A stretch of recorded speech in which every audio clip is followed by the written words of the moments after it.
Hey there, it's Tiffany here, and I am back to share another excerpt with you of a book that I really enjoyed.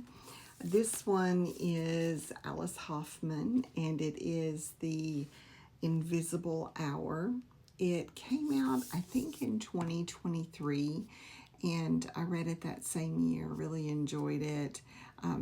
The the little book flap description really caught my eye of this particular book, and so it was one that I ordered pretty quickly, and I best I remember, it only took me a few days to read it because it was just so well done.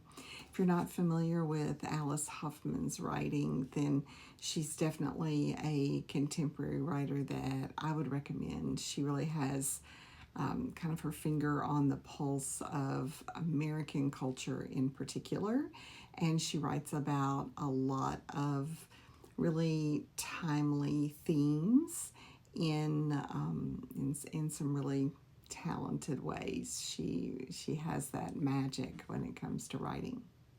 Okay, so the excerpt that I have for you is actually from like the prologue, and I don't do that very often. I don't know if you've noticed in the three or four of these that I've already shared, but I try to go into the book a little ways. Like I'm usually not reading something from the first few pages. It's 30, 40, 70, 80 pages in before I'm giving you a little taste of the writing. And part of that is because, it takes a little bit sometimes for a book to really heat up and for the characters to kind of come alive. But I think you're going to see from this excerpt from this prologue that she gets you from the very first page, really in this book, especially to me, the very first sentence. So that's enough of my words. Let me tell you what she has to say. So in this copy of the book that I have, the prologue excerpt I'm reading to you it comes from pages 2 and 3. So here we go. I hope you love it because it's really pretty magical. This time, the punishment was worse. They had hung a rope around my neck on which there was a badge announcing the rules I had broken. A for acts of wickedness, A for affront, and A for anarchy.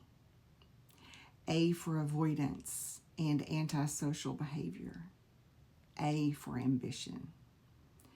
Tomorrow, they would burn the letter A into my arm so I would never forget the reason for my punishment. They had found books in my possession. Shakespeare's collected plays, the Blue Book of Fairy Tales, which had been my mother's favorite when she was a girl, Emily Dickinson's letters and poems. I am out with lanterns looking for myself. Every time I'd gone to town, I'd managed to sneak into the library. I knew there was magic there, and I knew they would do their best to destroy it. They'd burned my books tonight, and I could still smell the sulfury scent of embers out in the field where they planned to punish me tomorrow. I had one more book, the one I loved best of all, hidden in the barn in a place where they'd failed to look. It was my treasure and my map. It was the book that had saved my life. Long ago, there had been other places where women were punished for being true to themselves. I kept the scarlet letter close to my heart when I left the barn and ran across the dark field. Sometimes when you read a book, it's as if you were reading the story of your own life.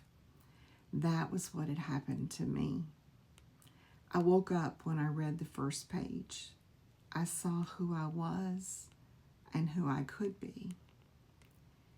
The only other thing I took with me was a tiny painting I'd found in a cabinet in the office. Take it, Evangeline, who ran the office in the school, had said when she saw what I'd found. No one wants that junk.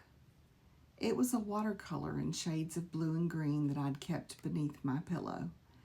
I looked at it every night, and it always reminded me that the world was beautiful. It was beautiful even in the dark, with the soft green air all around me, and the fireflies drifting through the tall grass, and the white phlox growing wild in the woods. The dogs all knew me, and they didn't stop me when I got to the gate. They didn't even bark. There were bats flickering through the trees. There were so many stars, but I didn't have time to look at them. I walked among the crowded thorns. I stood too close and bled. My mother didn't know how to unlock what kept us here, but I was different. I had the key in my hands, the book that was first published in 1850, the one that understood our story better than anyone who had ever known us. I left the badge that had been strung around my neck behind, making sure to tear it in two. It's so good. It's such a great story, and I could keep reading and reading and reading it to you, but I don't want you to miss out on the experience for yourself. It's a pretty short book. It's 252 pages, the copy that I have here. It is one that I actually, even doing this little excerpt makes me want to potentially read it again. And I almost never read books a second time. But this one, with the state of the world and with my love of story, this one calls to me. So I don't know, maybe I will pick it up and read it again, or maybe I'll turn my attention to something new. I'm not quite sure yet. But I hope you enjoyed it, and I hope it makes you think about reading it for yourself. All right, have a great day.